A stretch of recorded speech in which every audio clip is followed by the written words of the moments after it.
So how dangerous is it to have a reloading room under your house, in your house, near your house, in your garage? Not as dangerous as you think. Most of your household chemicals outweigh the hazards way more than gunpowder does. I'm not talking about black powder. I'm talking about smokeless gunpowder. Of course, Hollywood would make you think that if you had a reloading room in your house, you could blow up the entire neighborhood. It's simply not true. And I think I'm going to go into just some of that, some of your household chemicals that are crazy, explosive compared to any of your reloading supplies. And also, I think some of the safety Sallies are going to have a blast with this video because it'll be a little bit of a pyro. And you know, I try to share good information, and I try to get it from the best sources I can. People who really know what they're talking about, books, things like that. Now, if this house were on fire, believe it or not, this little corner of the world would scare the crap out of a firefighter. Things like paint thinners, acetone, spray paint, they're like a bomb compared to a reloading room or gunpowder. And batteries, bomb.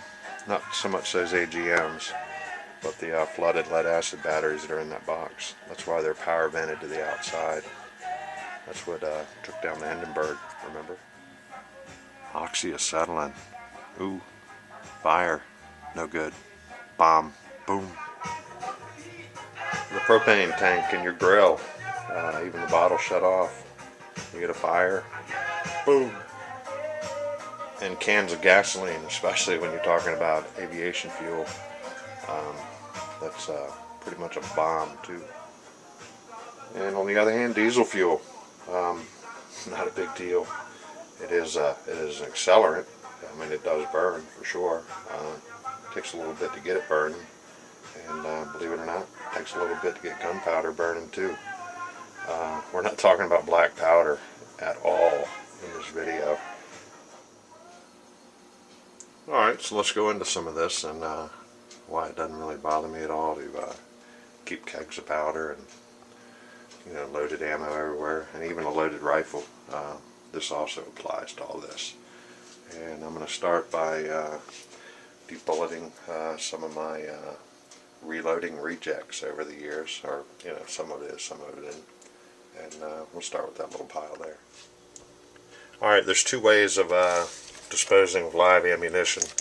This is pretty much just a collection of rejects that come out of the press. That's going to happen to everybody.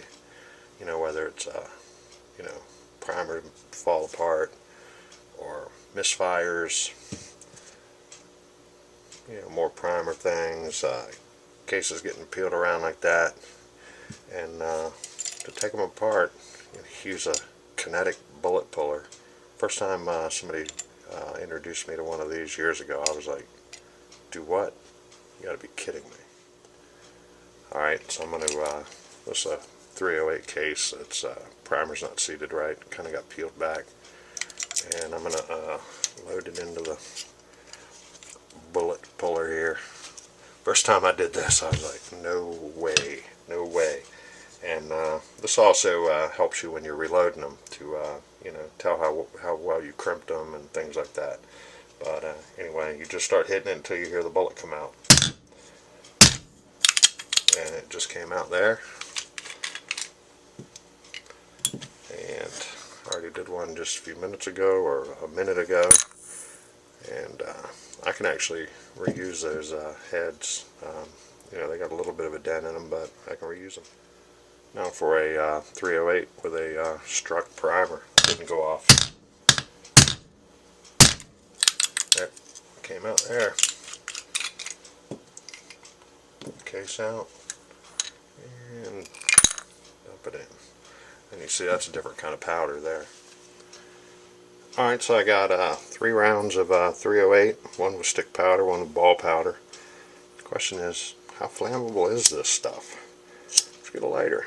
I mean, it's not as easy to light on fire as you would think, even with a torch.